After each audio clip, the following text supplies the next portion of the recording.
From the streets of Mumbai to the stage of Kolkata, here lies the journey of 26 years of mine. Hi everybody.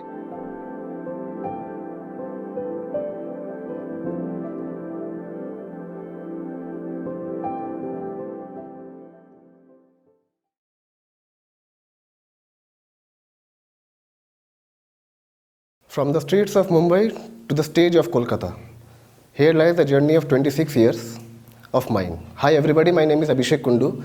I am working for Suicide Awareness Program all over Bengal. So how a common person, how a common boy switched his total career activities to this unknown field, or this is a very deep field, I believe, because it is the ultimate truth, death. And there are two kinds of death, natural death and unnatural death. When natural death happens, it's all depends on the Almighty. But when unnatural death happens, like accidents, like suicides, so this is not in our hands. But in terms of suicide, it can be prevented. Because I believe the lack of prevention or lack of awareness, because people are not aware about the suicide. So we are unable to help our closed ones. When we know that he or she is suffering from any mental illness or he or she is depressed, we only say, "Sab theek ho jayega." But by telling everything will be okay is not like that, because you must have some knowledge. After that only you can educate, you can motivate other person who is mentally depressed. So first of all, thanks to my Canvas team, I am very much honored to be here in this platform.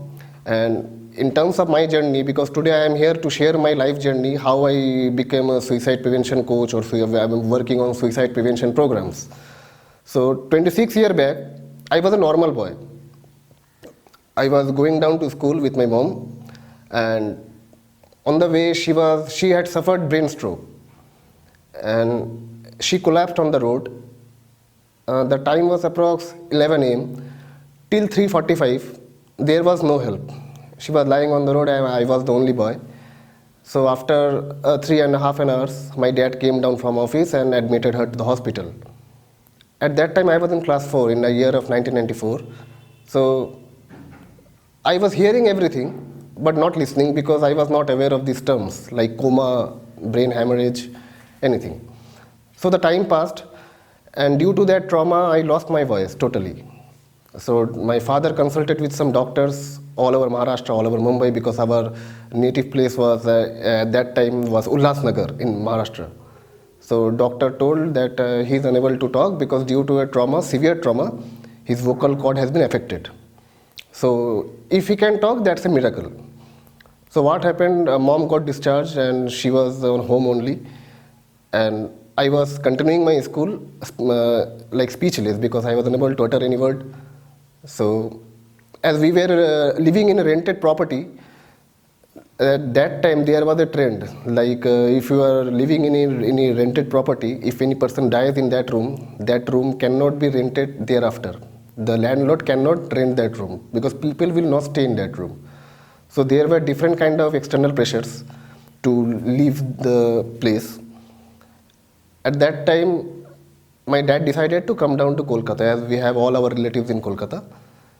So we came down in Kolkata in the year of May 6, 1996.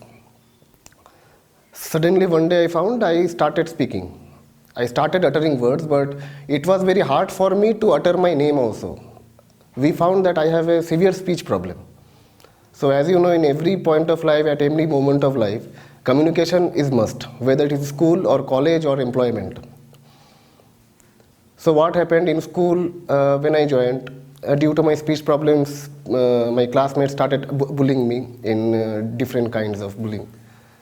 So I complained to teacher, but there was no help, because I have problem, I know, I can't speak. So that's the issue. In college also the same thing happened. So what happened after completing my class 12, when I was studying in graduation, my mom's health was deteriorating day by day. So at that point of time, I have to work.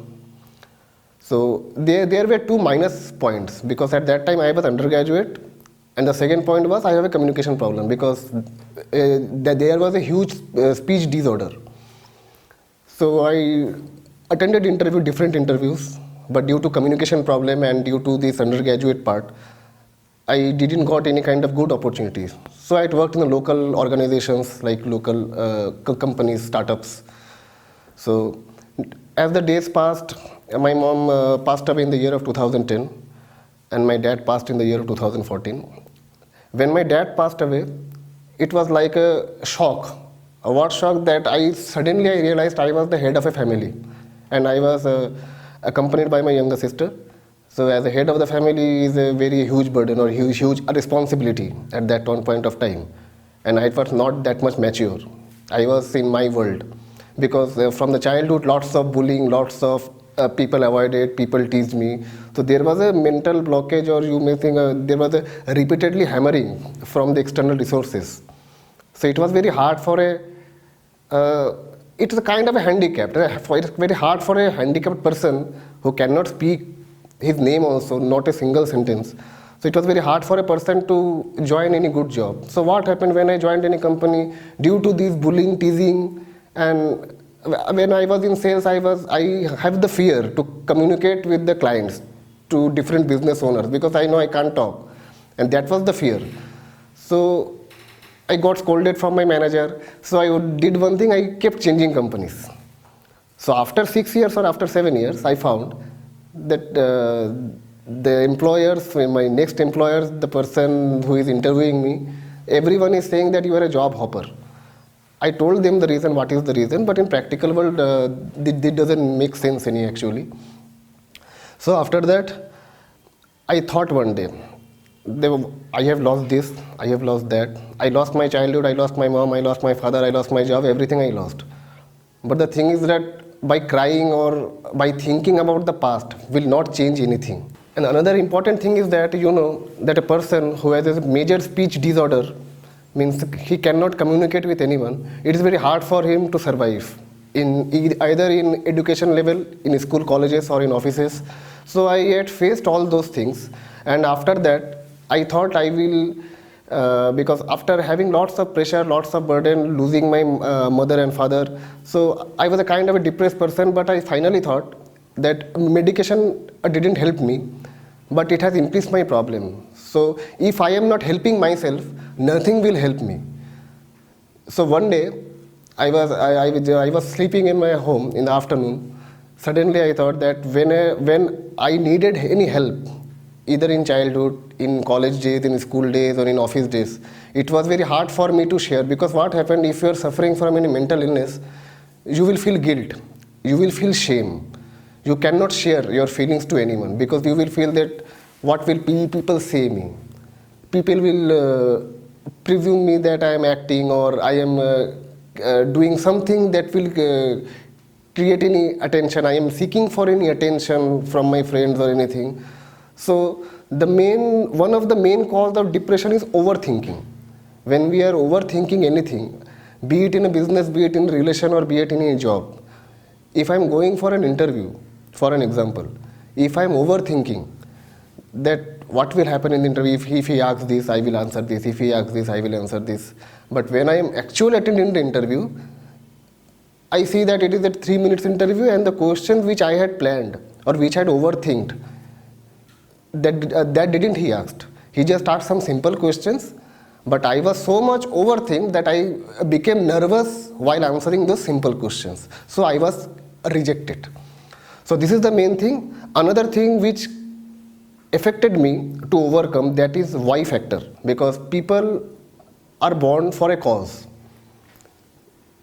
If I ask anyone why, what is the motive of your life, they will say MNC job or business, 1 crore bank balance, happy life, JW Marriott breakfast, etc., etc. But the main purpose of the life must not be this. These are the part of life. If you are born, you will go to school, then college, then job or business, then marriage, then children, then grandchildren. This is a part of life. JW Marriott, XYZ, whatever the luxury life, that are the luxuries life, that are not the necessities. We must segregate between necessities and luxuries life.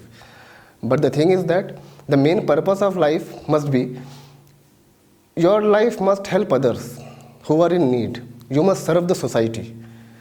You alone cannot serve the society. Because what happened few days ago in LinkedIn, because I am very much active in LinkedIn, I shared one post, the organ donation, because I can request people to do that thing only which I did, which I didn't did. I will not ask anyone to do that. So I had shared one screenshot that for organ donation I had donated. You please, I had taken this initiative. So please continue. From that post, two more people had donated their organ and posted the same screenshot. From those two people, more two and three people donated. So this is a chain. I alone cannot change the world, or we alone cannot change the world. So it must be a chain. 1:2, 2:4, 4:8. So this is the thing, not only in the case of organ donation, but in case of everything. We have to make our every second countable, because in every moment, in every part of life or any aspect of life, there is someone who is seeking for help, but he is ashamed or she is ashamed, or he is feeling guilty that she cannot share. The term sharing is caring is very important term, because how are you? Did your dinner? Had you had your dinner? Anything. These terms are very important terms, because there are many people who don't have anyone to ask these questions also. So if we ask anyone what you had ate in dinner, or what you had done in lunch, so he or she will feel good, because at least someone is there who is asking me. Maybe you are asking weekly basis, or you are caring for a weekly basis. You are contacting him. How are you? Is everything okay? So these are the terms people are looking for a care. So we must care our near and dear ones. And if we feel anyone is wrong, anyone is feeling wrong, or anyone is feeling like any other kinds of activities they are mischieving, like some people talk about suicide. Once upon a time, people were joking that this guy is talking about suicide. But nowadays, this is very important, because in his subconscious mind, he is thinking about suicide. So he is discussing about suicide. He wants to know more about suicide. If someone is thinking, I will jump from the mountain, so do not take him as casually, because the term suicide is in his mind. So he is telling that people fear what people fear. People say that thing. So the main thing is that we have to count everyone, every moments of life we have to live. And I am not telling that I did this thing, I did that thing. If I can do, you can also do. And the another thing is that we don't know how many minutes or how many hours we have in our life. So respect everyone, care everyone, and make it count. Thank you everyone. Have a nice day.